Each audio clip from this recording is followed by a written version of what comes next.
Hi, it's Dia. Today we're going to take this picture, which is called Buns in the Fairy Ring, which is from my newest coloring book, The Buns. This is the alternate cover. This one's colored by Rhonda Francis. And we're going to use Prismacolor, Polychromos, and a few other pencils, including that drafting pencil that I'm currently using to add more of the white spots onto the mushroom. Now what I just did, I showed you that you kind of hold the pencil very loosely for this because you want those spots to be very erratic. They're not circular, they're not perfect, so the looser you hold the pencil, the more naturally the edges of those spots will be irregular. Now before I go any further, I just wanted to remind you that I'm having a coloring book and Prismacolor giveaway, and I will put that link below. I'm giving away a set of 150 Prismacolor pencils and your choice of my coloring book. And I'm also giving away 3 digital coloring books, so make sure you look for that link below. Now I just added a water droplet in there because I thought it would add some interest, and I thought it would be really neat and cool to show you how to do that also. Even though I did one on a mushroom before, I figured it would be fine. That water drop, I'm going to have an issue with that later, so it was a big mistake, so watch what happens. The color that I'm using here is a Prismacolor called Peach Beige, and all I'm doing is adding a little bit of dimension to those little round areas, or I should say little non-round areas that we just added. You can leave them pure white. Some people do. They just like them to be white. I like them to almost look like they're popping off the page. So I like the bottom of the image, or I should say the bottom of those particular areas, to look a little bit darker.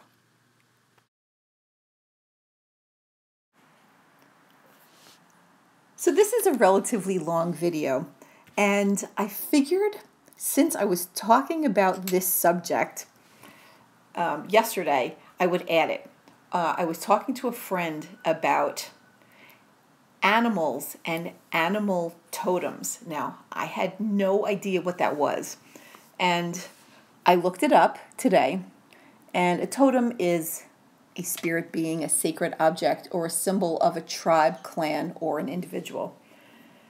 That was according to a blog called Legends of America.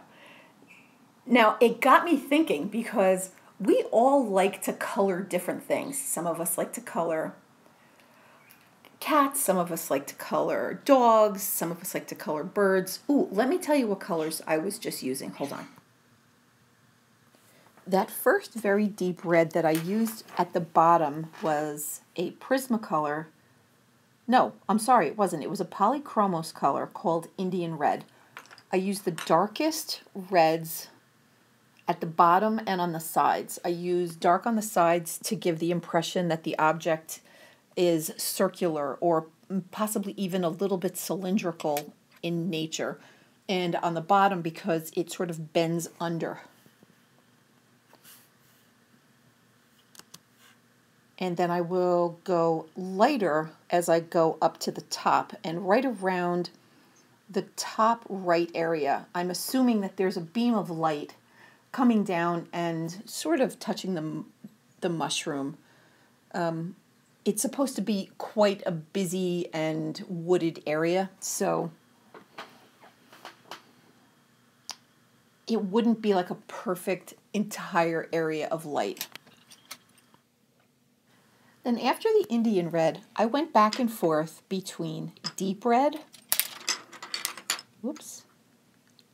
deep Scarlet Red, pale Geranium Lake, and permanent carmine.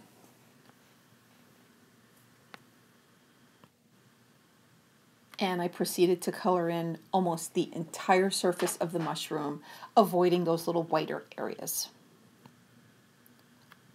So back to the totem animals. As I was reading, I discovered that the totem animal idea is kind of similar to horoscope, except for the fact that it doesn't necessarily indicate, or it isn't determined by when you're born. It's more determined by what you're attracted to, or what you're drawn to inexplicably. So some of the questions you can ask yourself, other than what is the thing that I love to color, is there a reason that I like to color this specific animal or this bird or this insect? Did you pick that animal to color because it has a certain kind of consistency in your life? Do you dream about those animals? Have you ever been bitten by that animal or attacked by a bee or an insect? That type of thing could indicate what type of totem or spirit animal is yours. So, according to spiritanimal.com, they can be broken up into different sections. Then the first one is amphibians. And if amphibians call to you, you may have an affinity for occult arts. And that doesn't necessarily mean anything bad. Occult just means hidden. You're aware of light and dark in everyone, and sometimes have an issue of keeping a balance of light and dark in yourself. Some say amphibian people, meaning the people that are attracted to amphibians, walk between both worlds, one on land and one on water. And examples of amphibians are frogs, toads, salamanders, and newts. But not regular lizards, actually. Those are reptiles. Which brings us to reptiles. Reptile people, or people that like to draw reptiles or are attracted to them or possibly keep them as pets, can be aggressively independent and sometimes retreat to inner worlds rather than fussing over current situations.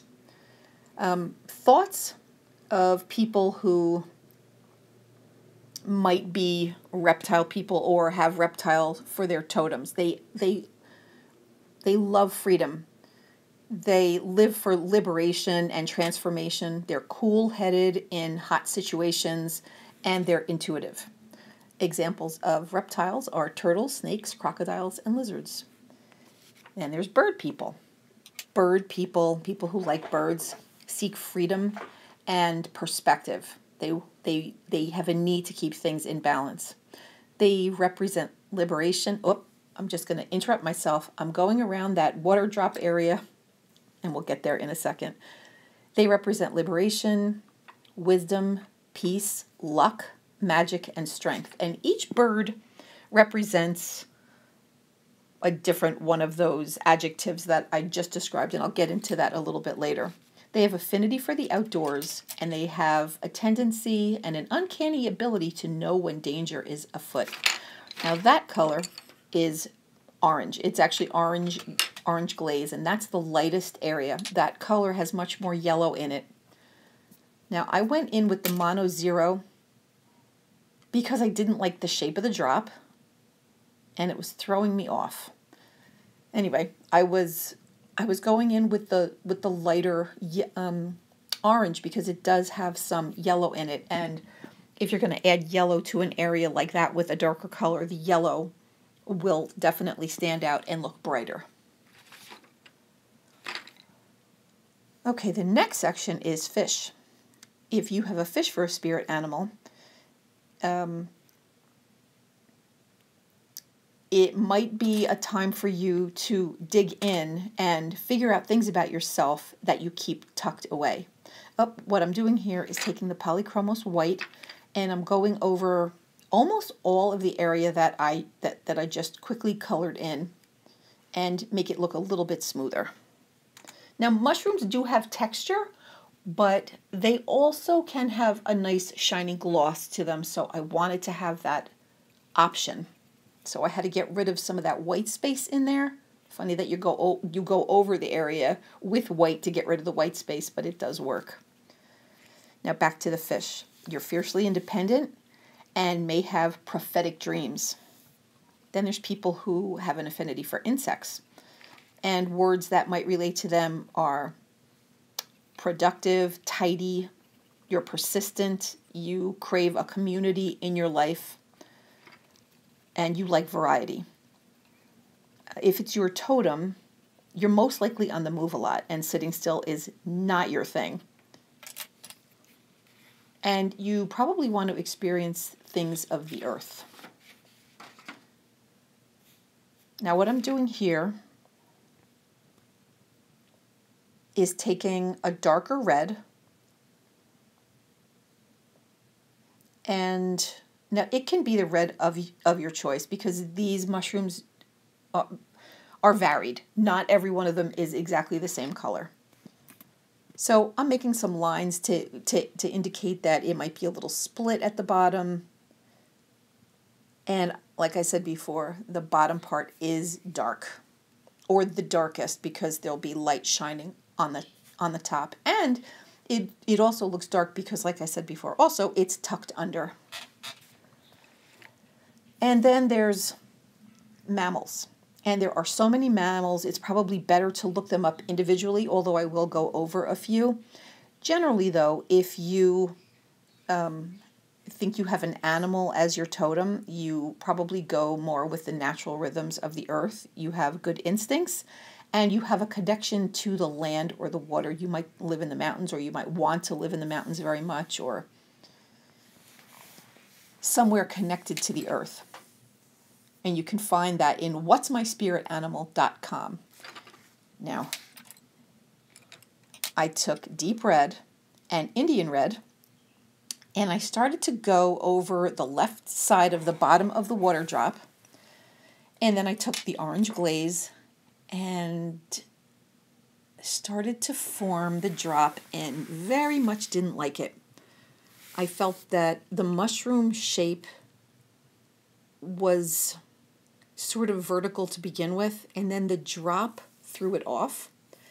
And then I also made a mistake where I started to shade it so the light looked like it was coming from the right, and almost everything that I've done so far indicates that the light is coming from above. So I was trying to fuss with it and trying to fuss with the shadow, and I thought, you know what, let me give it a whirl and I'll keep going. So then I started to color in the rest of it, and I ignored that for a minute, which I have a tendency to do. Not because I'm trying to ignore it, but if I take my eye off the section that's bothering me, sometimes I realize what's bothering me about it. So I put a little bit more just regular graphite for a shadow underneath, because like I said, by this time I realized that the shadow should be underneath. And it was okay, but it I don't know, it just wasn't working for me. So I went in, I tried to blend a bit with the white polychromos.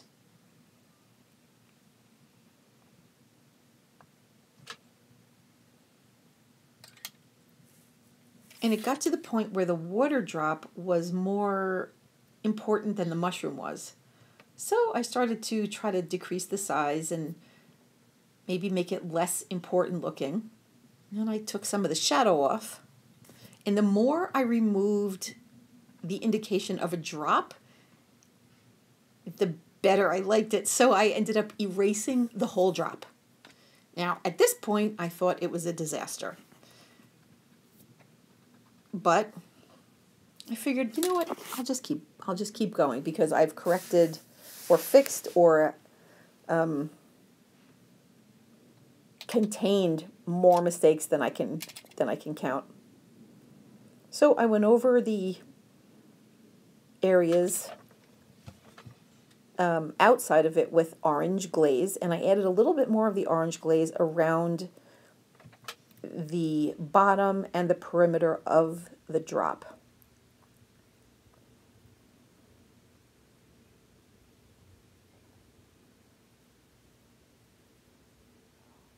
I'm leaving this part in real time so you can see how I fixed it.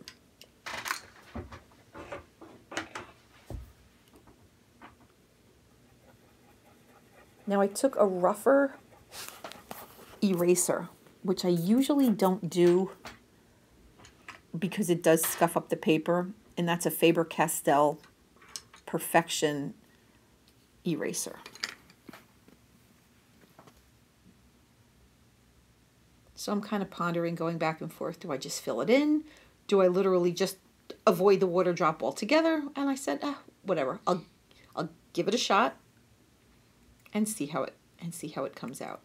So the way you make a water drop is, okay, in this case, the light is coming from the top.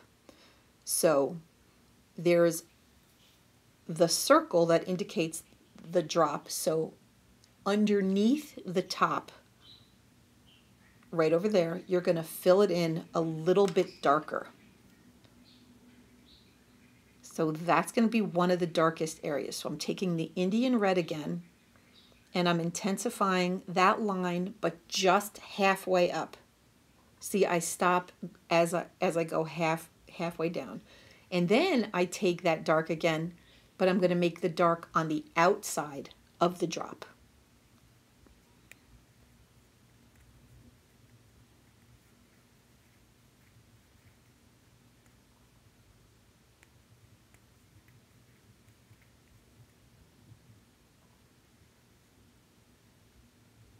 I'm also adding some of the red underneath those white spots because the light's coming in from the top, and those white spots do stand up. They're not flat against the mushroom. If it was a real mushroom, they stick out a bit.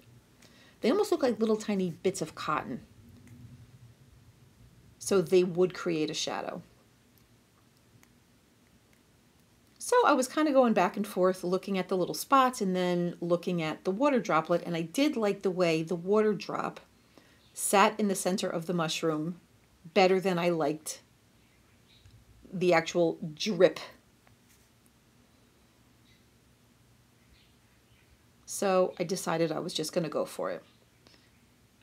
I made the area underneath the drop darker. Now the area closest to the drop is the darkest, and as it moves away, it gets lighter.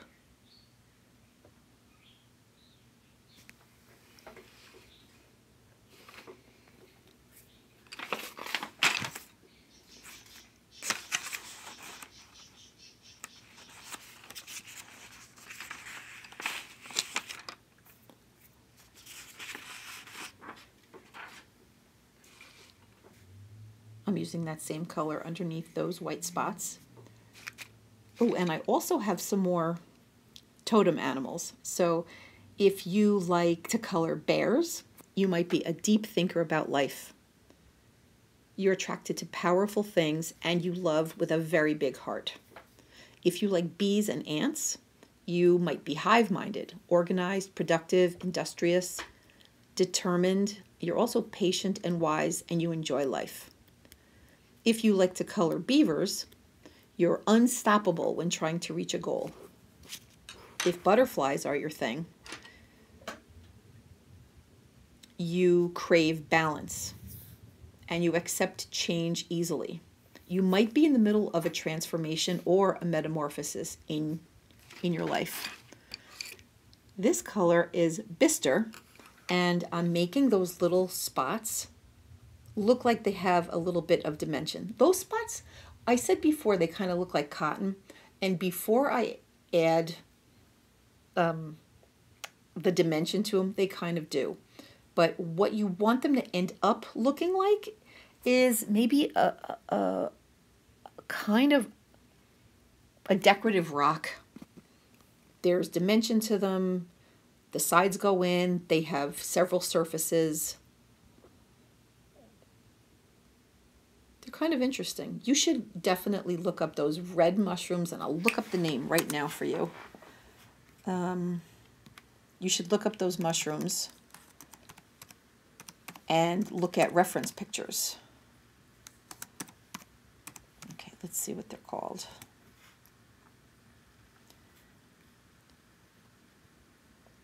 They're commonly known as the fly agaric or fly Amanita, one of the many in the genus Amanita.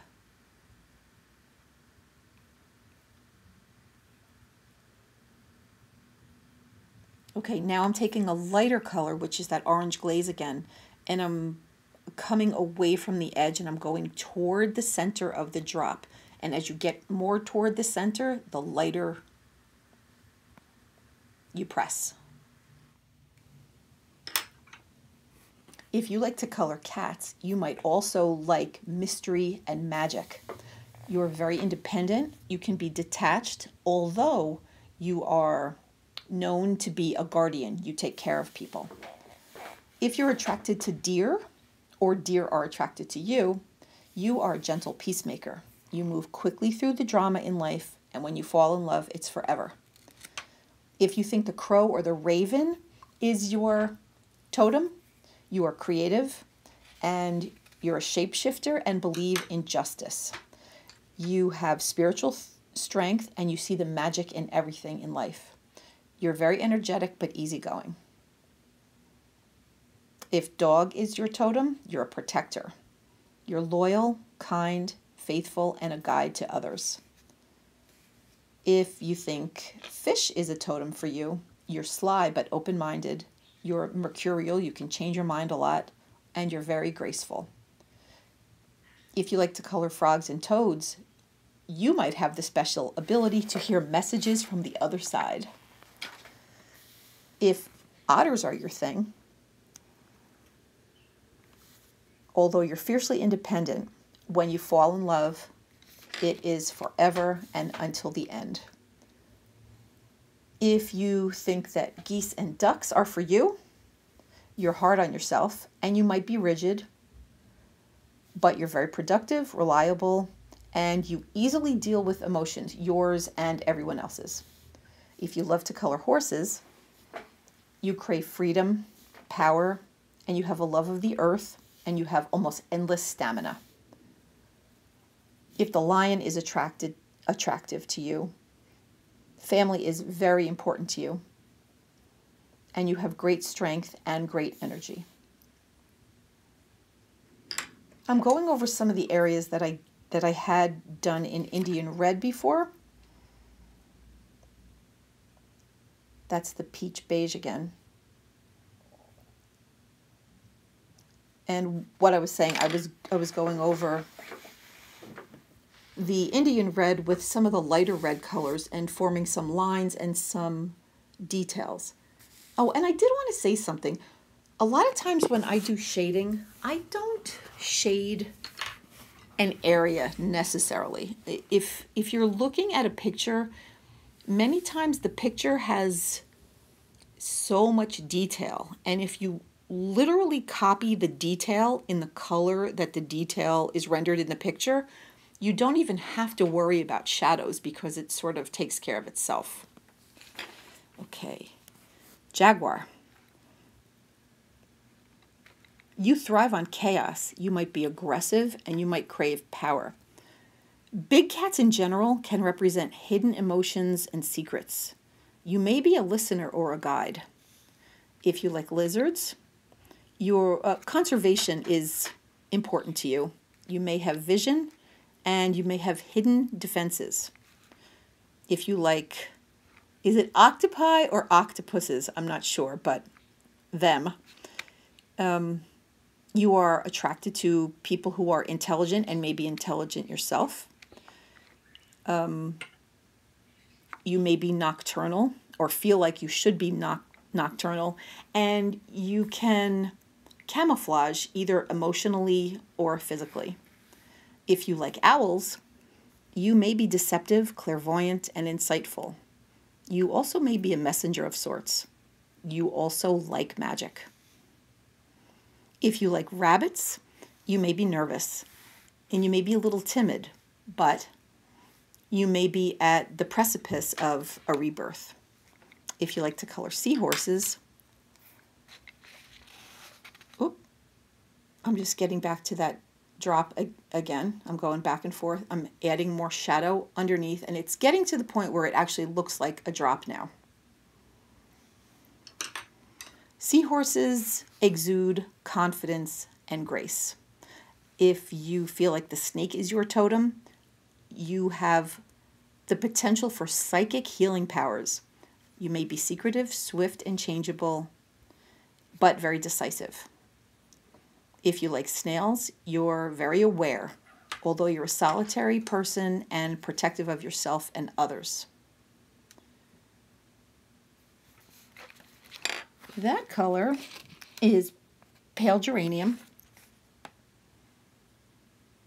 And I'm just adding more layers for dimension. If you like spiders, you're attracted to wisdom and you might be a very creative person. And you might be very wise yourself. You're a good communicator. People who like turtles always stay true to your path. If a wolf is your totem, you're loyal, successful, intuitive, and spiritual. And you are probably the caretaker of your family.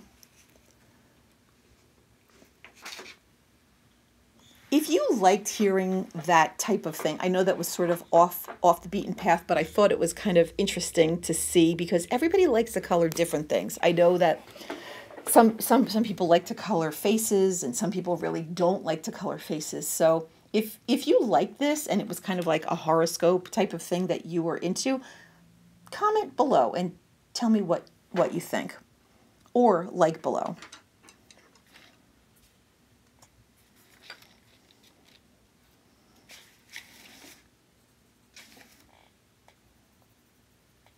I'm taking that color again, peach beige, and I'm starting to color the underneath part of this mushroom. Now, I was always fascinated by mushrooms as a kid. I don't know why. The colors are so muted and so nice, and they smell so interesting. So I think I only used 3 colors for the underneath part, which was peach beige, ivory, which I think is one of the best colors in the entire Polychromos kit, and Bister. Oop, no, I take that back. At one point, I did go a little bit darker for the detail lines, and I used walnut brown. Now, talking about me for a second and my animal totem, I thought at first that it would be a bird because I love birds. I've always had them. I have one now. Half the time when I'm recording, my conure sits on my shoulder, and this very strange thing happens in my life. It doesn't happen every day, but I've had birds land on me. The last one was, I think it was last summer or the summer before. I was waiting for my sister to come out of a shop, and a sparrow landed on my leg and looked at me for a couple of seconds and flew away. And the man sitting across from me said, "Does that happen to you all the time?" And it's happened before, and I have a feeling it'll happen again. So if that has anything to do with it, maybe it's a bird. But I also thought that it might be a moth. According to one of my friends, a moth totem is a person who, or a person who has a moth for a totem is a person who is creative and loves the moon, is attracted to the moon. And I don't know if you know this about me, but I'm kind of obsessed with the moon. I take pictures of the moon. I look for super moons, and I'll do it over and over again. I can't get enough of it. And I've had posters of them in my room since I was a little kid. So if you have something like that, maybe that's how you can also help pick your totem. So back to taking those reds and going over the areas. And I wasn't really worried about coloring perfectly here. I like when things have texture. I know some people, I'm not the best colorist. I'm an artist, but coloring is a very different thing. It's a very different animal than regular painting or coloring or drawing for a specific piece of art. So many of you out there are amazing. So when I color, it's probably a little bit different. I try to show techniques and it amazes me and makes me actually very happy when somebody says, "Oh, I watched your video," and then posts a picture in one of my groups and it looks amazing, like out of this world, crazy good. So if you want to be part of my group, please feel free to find me on Facebook. It's called Dia Lenihan Coloring Gallery. I'll let you write in and you can show me what you color. Now I'm taking a Signo gel pen and I'm making a white reflection spot on the top of the water drop. And at this point, it actually does look a little bit dimensional.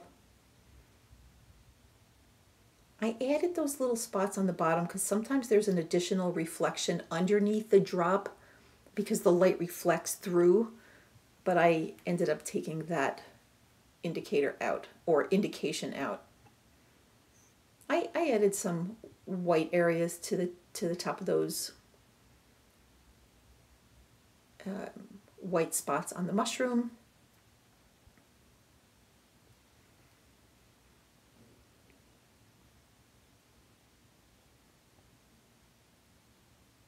And it made them look like they stood out a bit more also.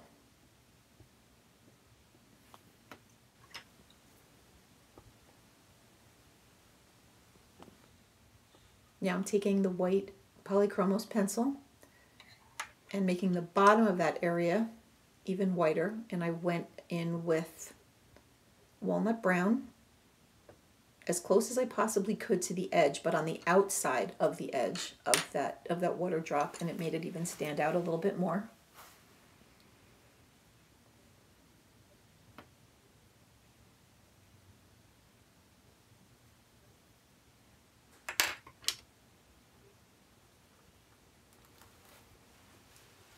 Now I'm taking the ivory pencil and going over the top area of the mushroom where the light would hit.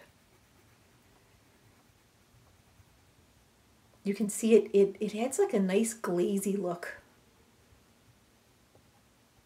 And it makes that area look a bit lighter.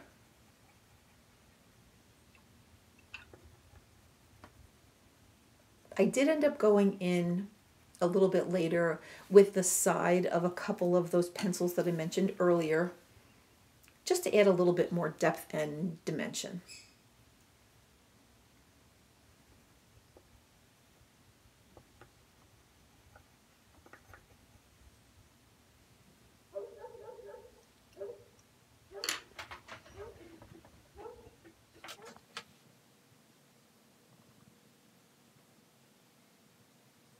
Making that bottom area darker again with Indian red.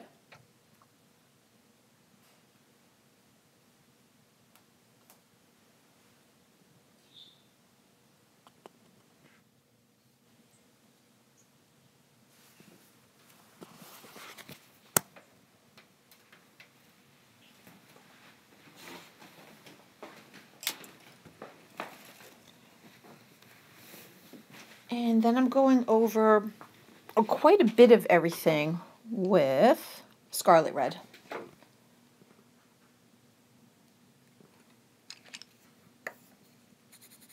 I love Scarlet Red. It's pinkish, it's reddish, it's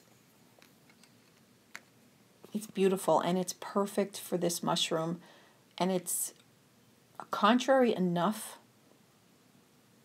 to the orange glaze and the darker brown that surrounds the water drop to make the water drop really stand out.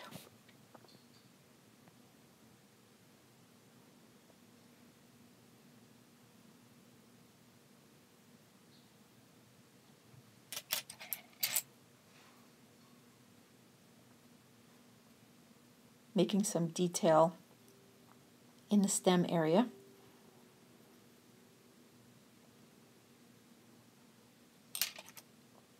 I didn't want any of this to be too dark, so even the shadows are just in peach beige and bistre. And the underneath part of the mushroom and this stem area is a good example, again, of shading without actually coloring in a whole area. I did many, many lines to make the area underneath look like that. I don't even know what that's called, that area of fan, like it's like a fanned out area. It almost looks like gills under there.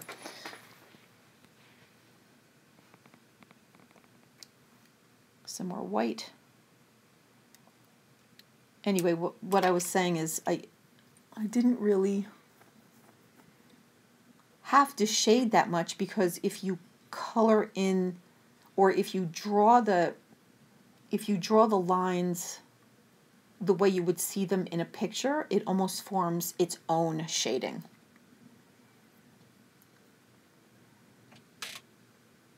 I took that drafting pencil. I'm making little tiny lines, and they're turning into shadows.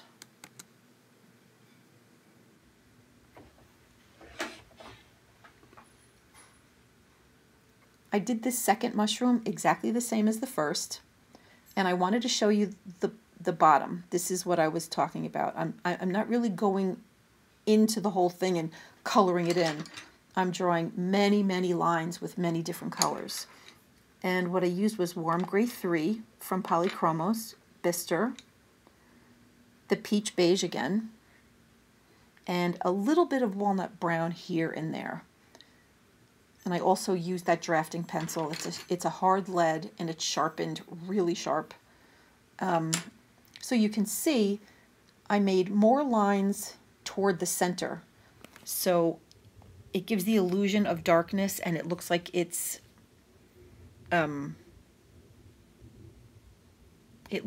sort of going into the top of the mushroom. I am going to do this whole image because I really want to see what this looks like. I haven't done this one completely in color yet, and I haven't seen it done by anyone yet, so I'm going to finish it on video. If that's something you want to see, please tell me below, and if there's anything that you want to see with these mushrooms, tell me that also, meaning any specific colors, any specific technique. I will try my hardest to cover it. And I just wanted to say thanks again for being here and sharing these pictures with me. It means so much to me, and I love doing it, and I'm glad you like watching them too. Don't forget, I have a video, a giveaway that I will link below. I hope you enter, because you can win Polychromos pencils and your choice of my books. And stay tuned for my next video, because I think I'm going to be doing either more of these mushrooms or some texture, some woodland outdoor textures that people have been requesting. Oh, also, I occasionally do personalized one-on-one coloring. I don't know if you want to call them classes, but if you're interested in that, I do it by a half an hour, and it's a very reasonable rate. So if that's something you're interested in, please tell me. Here is the picture finished. Thank you so much. Once again, I hope you subscribe to me. Hit the subscribe button below and hit the bell so you won't miss anything. And thank you again. I'm so glad you're here, and I'll see you soon. Thank you. Bye.